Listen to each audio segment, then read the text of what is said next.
Kalau kita berbicara inovasi, maka di sana berbicara pengembangan dari yang ada.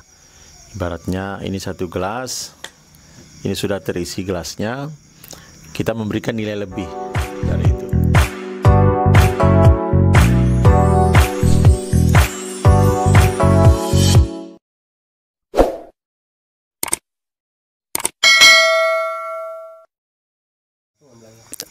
Oke, baik. Bismillahirrahmanirrahim. Assalamualaikum warahmatullahi wabarakatuh. Waalaikumsalam warahmatullahi. Alhamdulillah pada malam hari ini kita bisa bersilaturahmi ya. Syukur kita kepada Allah tentu tanpa ada rencana sebelumnya. Teman-teman dari Ekosistem Channel bersama Camat Lunyuk langsung ya. Salah satu penggerak ya semua bidang kalau saya katakan itu. Salah satunya yang sekarang ini dikembangkan untuk inovasi untuk channel ya di untuk Kecamatan Lunyuk. Baik, malam hari insya Allah saya juga kehadiran bersama teman-teman tim dari Lombok ya, Himpunan Mahasiswa Islam HMI Cabang Solong ya, Kabupaten Lombok Timur. Kunjungan terkait juga ingin seperti apa Lunyuk ini sebenarnya, penasaran dengan explore yang kita lakukan, hal-hal yang menarik. Sehingga malam hari ini langsung kita hadir juga bersama teman-teman dari tim SCT, tim Inovasi Channel, untuk kita sama-sama bersilaturahmi sekaligus berbagi cerita lah. Dan terpentingnya kita ingin meminta motivasi karena Kakanda Iwan Sofian ini selaku Camat Lunyuk juga bukan hanya melakukan inovasi di bidang pariwisata, tapi semua sektor bisa dikatakan mana yang bisa digarap, yang produktif beliau lakukan. Di Lantung tuh saya rasa teman-teman juga di channel sebelumnya saya sampaikan inovasinya sangat luar biasa. Nah, kita explore untuk Lunyuk malam hari ini, tema kita silaturahmi kita, sehingga kita inginkan sedikit berbagi cerita Pak Camat ya, lebih-lebih di bidang sektor pariwisata kita hari ini di Kecamatan Lunyuk. Pilot projectnya ke depannya kita mau apakan ini pariwisata kita, pariwisata hutan kita ada, pantai kita ada, bahkan situs-situs yang bersejarah di sini ada tuh makam-makam sebagainya. Itu mungkin bisa menjadi motivasi teman-teman pegiat lingkungan juga di sini, pegiat wisata, untuk lebih giat bergerak loh, tanpa harus ada di proyekkan, tapi benar-benar murni dari ini loh, kita mau kembangkan potensi sumber daya alam kita yang dibarengi dengan potensi sumber daya manusia kita untuk tetap didorong. Nah, salah satunya teman-teman nanti bisa tonton lebih lanjut ya di video-video sebelumnya, baik di Inovasi Channel. Nanti saya akan coba tuliskan di sini. Di situ ada banyak hal lah yang dieksplor, yang digali potensinya, dianalisis. Teman-teman bisa analisis nanti, teman-teman bisa implementasikan kalau yang menarik. Baik, langsung saja. Mungkin kita minta kepada Pak Camat Lunyuk ya untuk berbagi cerita langsung mungkin. Tapi sebelumnya minta untuk bisa perkenalkan seperti apa gerakan dulu Pak Camat, sehingga ke Lunyuk seperti apa. Waktu dan tempat kami persilakan. Assalamualaikum warahmatullahi wabarakatuh. Sahabat Ekosistem Channel ya, berbahagia sekali nih, baru malam ini kita ketemu sekaligus diskusi silaturahmi lah. Nama saya Iwan Sofian. Saya kebetulan sementara ini masih ditugaskan untuk di Kecamatan Lunyuk ini untuk memimpin wilayah ini dalam rangka menjalankan roda-roda pemerintahan sekaligus juga pemberdayaan. Nah, mungkin saya flashback sedikit. 2016 akhir sampai dengan 2019 saya ada di Lantung. Ya. Setelah dari Alas Barat saya ke Lantung. Pada waktu tahun pertama setelah Pak Bupati dilantik. Jadi kami ditugaskan di Lantung sebagai salah satu daerah selatan juga yang berada di ke arah Ropang itu. Jadi daerah di atas pegunungan yang mungkin sedikit orang yang pernah naik ke sana. Nah, tantangan kita tentunya dalam mengelaborasi semua potensi yang ada di Lantung itu perlu membangun sinergisitas yang lumayan tinggi lah. Nah, sehingga kami perlu mencari kiat apa supaya yang tadinya harus kita bangun 3 tahun, kita jadikan 9 bulan, kita fresh. Kalau dalam ilmu pemerintahan kami ada namanya kewenangan diskresi. Kewenangan diskresi itu diberikan kepada setiap pimpinan atau kita ini pemangku kebijakan lokal untuk bisa mengambil tindakan-tindakan di luar kebiasaan. Nah, salah satunya adalah dengan inovasi itu. Kalau kita berbicara inovasi, maka di sana berbicara pengembangan dari yang ada. Ibaratnya ini satu gelas, ini sudah terisi gelasnya, kita memberikan nilai lebih dari itu. Nah, sehingga kita bisa memberikan yang tadinya dengan satu gelas ini cukup untuk 1 piring, maka bagi seorang inovator ini harus bisa menjadi 10 piring. 10 piring ya. Nah, kira-kira seperti itu. Sehingga pilihan kami pertama di Lantung itu adalah Kampung KB. Nah, alhamdulillah dalam waktu 9 bulan kami bergerak cepat. Nah, ini salah satu pelakunya, tim kami ini. Fitra Dani dengan istrinya Mbak Novita, kemudian dengan Om Jack yang sekarang juga ada di Lunyok bersama kita hari ini. Dan juga ada banyak teman-teman, ada Mbak Ulfa Naralaya, kemudian ada teman-teman yang sekarang sedang kuliah di Polandia, banyak lagi, terutama ibu. Nah, seorang istri di samping kita itu sangat menentukan sekali bagaimana kita ke depan. Sehingga kalau tanpa istri saya kira nggak bisa jalan kalau bagi saya ini. Nah, sehingga alhamdulillah 2017 kita bangun inovasinya namanya Pariri Si Desa. Pelayanan sehari terintegrasi setiap desa. Jadi pemerintah pindah ke desa dalam 1 hari itu full pelayanannya di situ. Semua UPT, Muspika semua pindah ke sana. Sehingga kita melakukan banyak fasilitasi penyelesaian pelayanan masalahnya. Nah, ini kita bangun sampai dengan akhir 2017. Lalu ada lomba penilaian inovasi di tingkat provinsi namanya NTB Novik. Kita ikut NTB Novik dan alhamdulillah kita masuk dalam top 10-nya. Top inovasi NTB. Kemudian berlanjut karena dilihat kontennya ini dari inovasi ini berbasis pemberdayaan masyarakat lokal desa, lalu diikutsertakan di pusat kompetisi. Pusat kompetisi ini dari NTB waktu itu ada 3 tim dan alhamdulillah kita yang sendiri yang bertahan masuk ke top 99 nasional tahun 2018 itu. Selang beberapa bulan ada lagi kompetisi untuk top 40.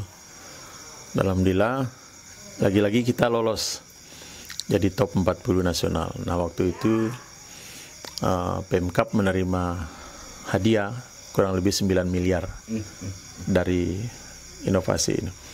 Nah, inovasi itu dia berbicara tentang bagaimana sebuah masyarakat yang melakukan pembenahan perubahan itu supaya dia betul-betul bisa mandiri.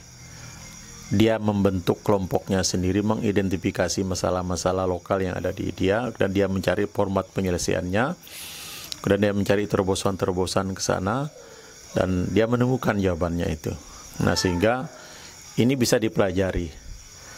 Nah, ada kewajiban yang harus dilakukan oleh Pak Bupati dalam rangka beliau sebagai salah satu syarat untuk menerima hadiah itu. Pertama, melakukan yang namanya keberlanjutan. Apa yang sudah dibangun di Lantung harus dilanjutkan. Yang kedua, replikasi. Nah, alhamdulillah Lunyok kita hari ini menjadi salah satu wilayah replikasi dari Pariri Si Desa. Ketika dia datang ke Lunyok, tidak lagi Pariri Si Desa, tapi namanya adalah membangun masyarakat berbasis dusun. Jadi kita sekarang bergeraknya per dusun. Nah, dari 7 desa, kita sekarang ada 37 dusun di Lunyok ini. Makanya sekarang kita bangunnya berbasis dusun. Dusun Sumbersari di sana ada kuang dinginnya. Mekarsari di sana ada situs gua Jepangnya, termasuk kuburan massalnya, termasuk ada walet alam dan lain sebagainya. Di sana juga di Mekarsari juga sudah kita bangun bukit siswa untuk para layang, dan juga ada bukit yang profesional untuk para layang. Nah, kemudian di Dusun Yang Bagi kita kolaborasi ini dengan teman-teman ini juga sudah mengadakan seminar apa segala macam, sudah pelatihan bahasa Inggris dan sedang dilakukan. Coba kita masuk ke sana. Kemudian di Dusun Jamu dan juga termasuk Pekasa tadi. Bagi kita, pilihan kita hari ini coba kita elaborasi. Kalau di Lantung itu adalah mix perpaduan antara masyarakat dan pemerintah. Di Lunyuk kita coba itu, adanya di Kuang Dingin. Yang berbasis pure murni masyarakat itu ada di Karanganyar. Nah, ini sedang kita cari mana yang betul-betul pemerintah garap dari awal. Kita belum dapatkan itu, tapi mudah-mudahan bisa. Sehingga 3 ini kita jadikan model, mana yang lebih efektif, lebih cepat, dan lebih bertahan. Karena kalau program yang kita harapkan ini adalah keberlanjutan, bukan program hari ini kita ciptakan, setelah itu selesai. Itu nggak bisa. Nah, kenapa hari ini kami datangkan Fitra Dani sama teman-teman? Karena ini membantu kita dalam rangka menginjeksi pola kita membangun UMKM. Nah, alhamdulillah ini salah satunya, dia sekarang mandiri UMKM, hanya berbasis kopi saja pertama dari awal dia bergerak itu. Sampai sekarang dia tetap continue, sehingga sudah izinnya apa segala macam sudah lengkap, dia sudah go lah. Nah, model-model sederhana inilah, karena dia sendiri pelaku, saya datangkan ke sini. Luar biasa. Dari awalnya suami istri dia mandiri. Nah, ini yang coba kita harapkan, sehingga saya bilang Dani bertahan, kita garap dari awal sampai dia mandiri betul. Nah, saya lihat di Lunyuk potensi sumber daya alamnya subhanallah. Ini yang membuat saya tertarik sekali itu. Nah, kita kebetulan top 40 ini mendapatkan undangan kompetisi dunia 2021 setingkat Asia Pasifik. Nah, cuman sekarang ini tidak lagi pakai proposal, tapi kita menggunakan media sosial. Facebooknya harus ada berbau inovasi, kemudian Instagram, websitenya, fanpage-nya, sampai dengan YouTube, Twitter, semuanya satu nama, Inovasi Channel. Ya. Nah, sehingga kami dalam membentuk semua ini bukan targetnya untuk mencari subscribe apa, bukan. Itu semata-mata adalah memberikan solusi tontonan edukasi bagi masyarakat. Dia senangnya di mana nih? Kalau Facebook, dia buka Facebooknya, tapi di sana ada Inovasi Channel. Ada yang sedang di Instagram, lewat Instagram inovasi itu kita bangun. Ada yang senang nonton YouTube, anak-anak sering nonton YouTube, udah kita bangun lewat YouTube saja. Lewat website, lewat fanpage, semua kita bangun. Nah, sehingga kita memberikan banyak pilihan. Kalaupun ada lagi, ya udah kita buka Instagramnya Inovasi Channel. Sehingga nanti ketika kita ikut kompetisi, mereka di sana tinggal buka informasi tentang apa yang kita lakukan ini, dia berbasis media sosial. Itu yang membuat kami, sehingga konten yang kita suguhkan di sana ada yang betul-betul kita mencoba mendekati yang inovasi pure yang kita butuhkan. Salah satunya adalah inovasi Lunyuk Hijau, itu salah satu inovasi. Nah, jawabannya adalah bagaimana kita menawarkan berbagai macam tanaman tumbuhan yang disenangi masyarakat, yang mudah ditanam, yang mudah didapati, dan mudah kita jual. Nah, salah satunya kelor. Kelor kami bangun dari 2019.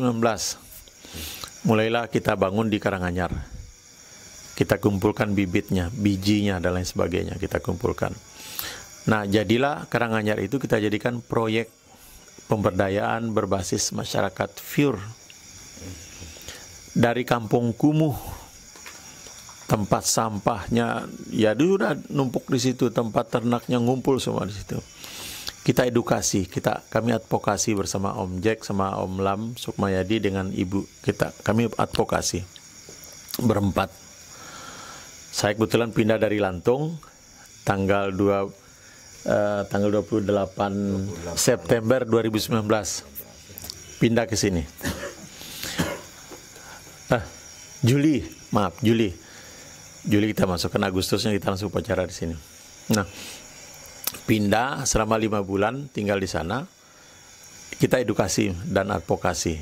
Yang kami tayangkan ke teman-teman Karanganyar itu adalah film-film tentang Lantung, tentang inovasi paririsi desa. Lalu mereka terilhami, terinspirasi dengan tayangan itu. Lalu mereka satu persatu rumah itu kita benahi, sambil Om Jack membuat film-film lucu yang ada pesan sosial, pesan pemberdayaannya. Di sana ada tokoh seorang guru, Pak Marjan. Beliau memerankan 2 karakter langsung, jadi Heli dan Roket. Nah, pesan-pesan kami itu lihat beliau. Kita sampaikan apa yang harus dilakukan, dan ternyata alhamdulillah efektif. Masyarakat cepat menerima, memahami pesan itu. Sedikit terkait dengan pengembangan pemberdayaan terkait inovasi yang ada di Kecamatan Lunyuk. Jadi background beliau ini cukup, ya, kalau istilah ekstremisnya cukup dipertimbangkan ya dalam konteks pemberdayaan ini.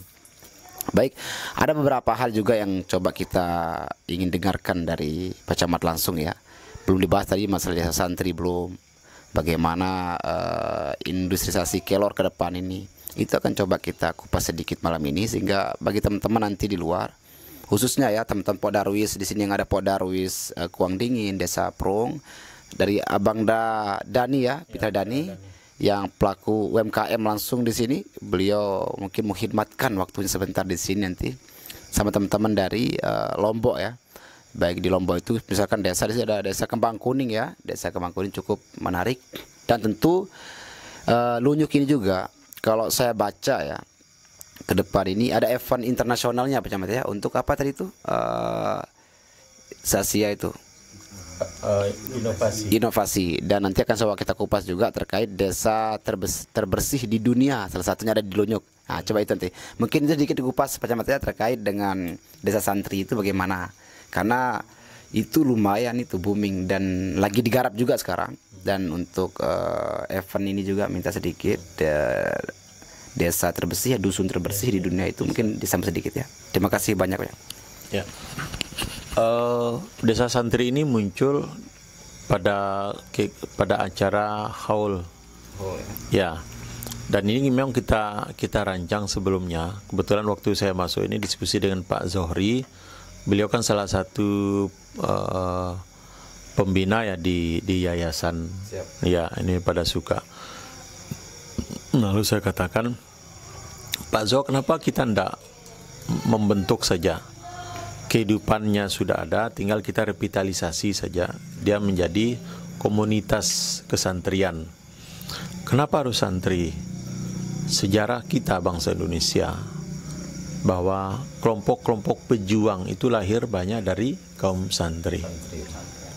Ya, yang memimpin barisan pasukan termasuk Kiai Haji Hasyim Asy'ari. Nah, itu semua dari kelompok-kelompok santri.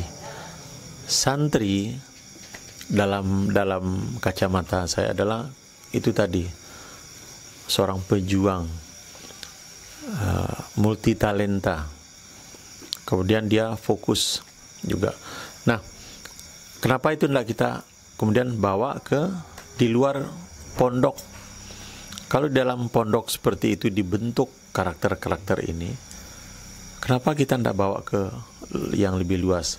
Itu yang pertama. Yang kedua, ada juga di dalam beberapa hadis yang saya pahami, dan juga di beberapa ayat-ayat Al-Quran, saya kira ya nanti teman-teman terjemahkan. Saya pernah sering diskusi dengan pimpinan pondok Tahfiz El-Hufaz misalnya, dengan juga pondok NW, kemudian juga Ustadz Musaki, tentang bagaimana sesungguhnya peran-peran santri. Nah, kemudian kita launching ini. Waktu itu kita minta Pak Bupati diwakili oleh Pak Sekda, kita launching pada haul.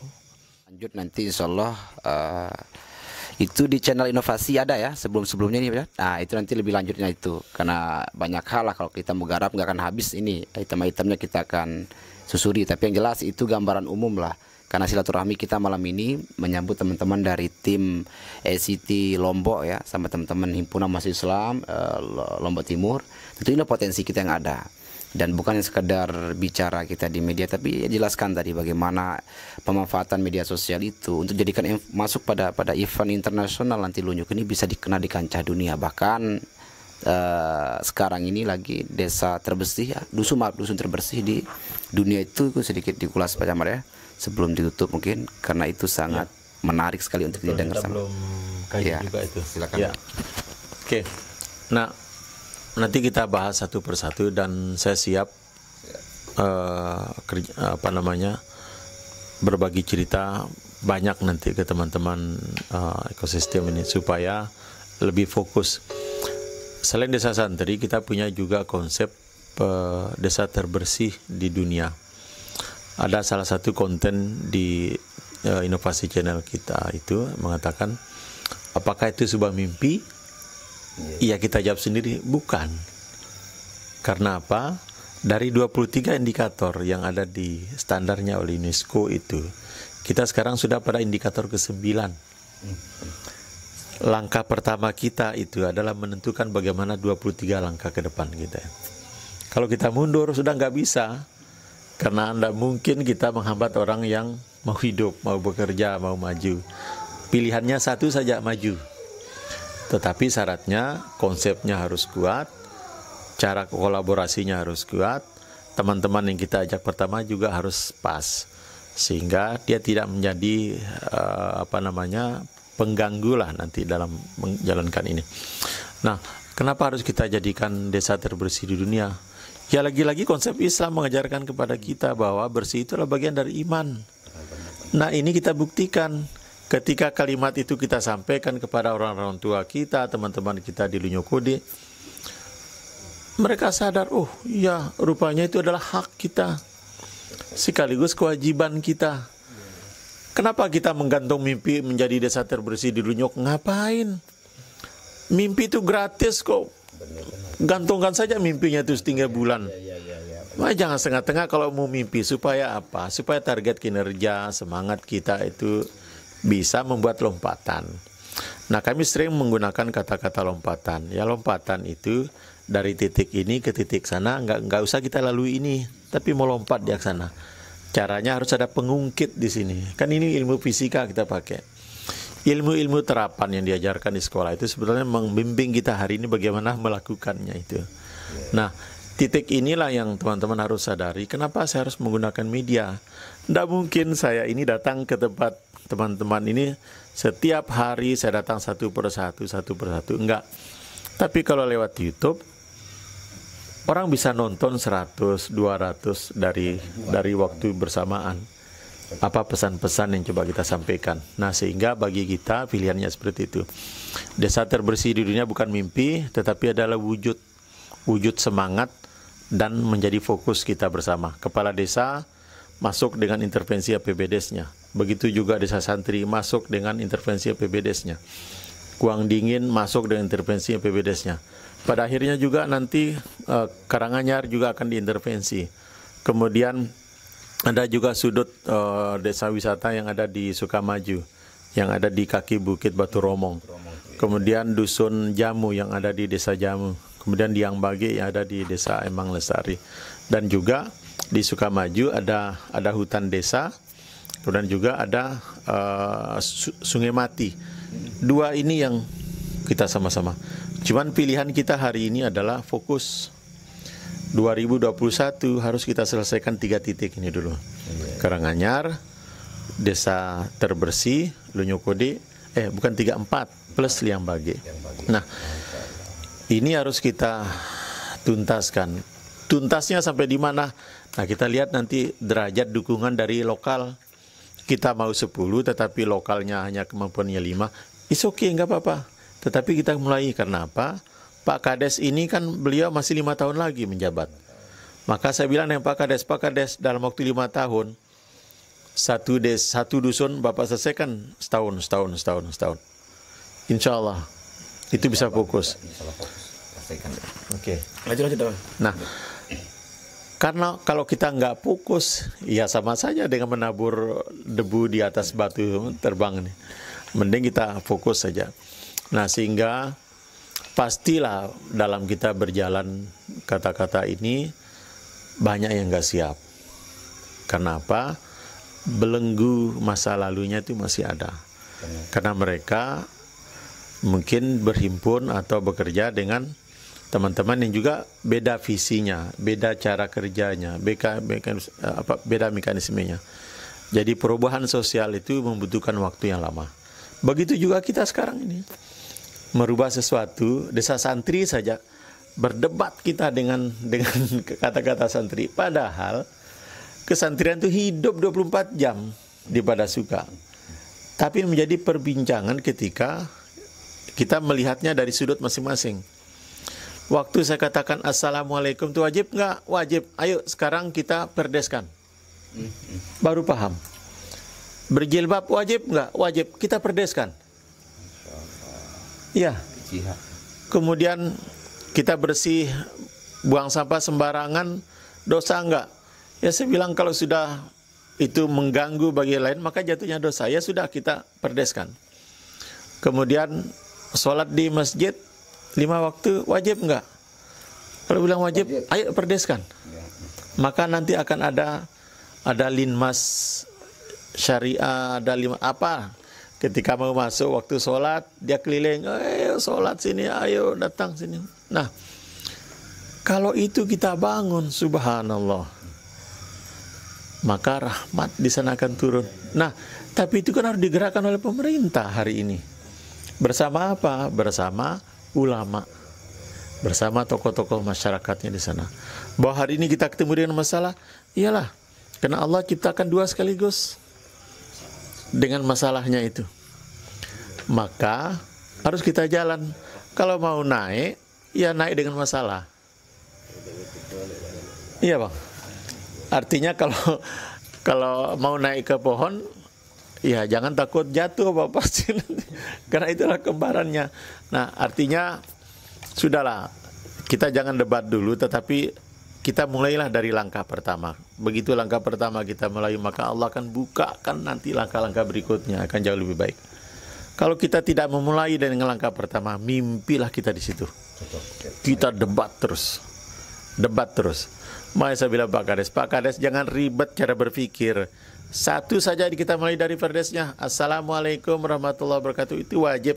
Udah, itu aja. Yang tidak salam didenda. Nah, kenapa kita takut tegakkan itu? Sederhana ya? Sangat sederhana. Baik. Oke. Terakhir ya, proses closing statementnya di Kecamatan minta tutup. Terkait dengan konsep lunyuk geras tusadu. Nah, banyak pertanyaan yang menarik ini. Kira-kira minta jabarnya sedikit ya. Geras tusadu itu kan singkatan, tetapi dia melahirkan 2 hal. Satu, singkatan itu gerakan membangun dusun itu kan membangun kecamatan berbasis dusun. Gerakan membangun berbasis dusun sebetulnya konsepnya itu. Kemudian geras tusadu itu kan bahasa Sumbawa, penyadu trust.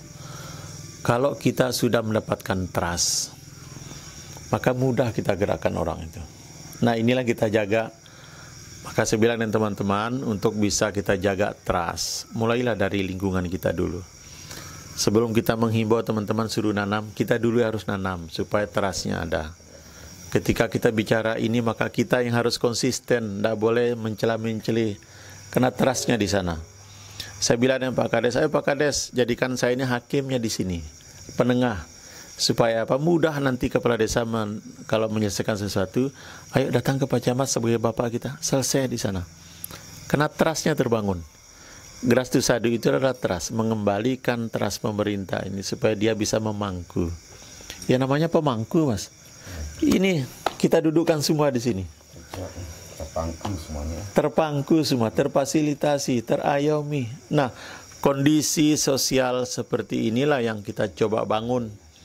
Cuman nggak bisa setahun, nggak bisa 2 tahun, nggak bisa 5 tahun, 10 tahun, terus kita kejar. Nah, kalau ini kita lakukan, insya Allah, kalau kita mau bangun pariwisata saja, maka harus bergerak bersama. Nah, kata kunci terakhir yang ingin saya berikan ke teman-teman, sinergis, kolaborasi. Camat nggak bisa sendiri, maka harus ada teman-teman semua. Nah, kalau teman-teman hari ini datang, kami sudah kemarin menelpon Pak Kades Kemangkuning. Kami berniat akan datang ke sana awal-awal tahun ini, entah itu Januari, Februari. Kenapa? Karena untuk mendapatkan kualitas SDM kita, leader di sini, mereka tidak cukup dengan mendengar cerita Kemangkuning, tetapi harus melihat. Kenapa? Supaya bisa mempengaruhi alam bawah sadar kita ini. Ketika berbicara sesuatu, sudah ada gambaran, sudah ada in fokus kita di sini, kita sorot, oh ini loh yang harus kita bangun. Kira-kira seperti itu. Nah, saya kenapa bisa berbicara tentang konsep kampung santri, desa santri ini? Karena sudah pernah melihat dan pernah merasakan bagaimana rasanya hidup di situ. Teman-teman nggak bisa bercerita apel kalau teman-teman nggak bisa, belum pernah makan apel. Kira-kira kayak gitulah konkretnya.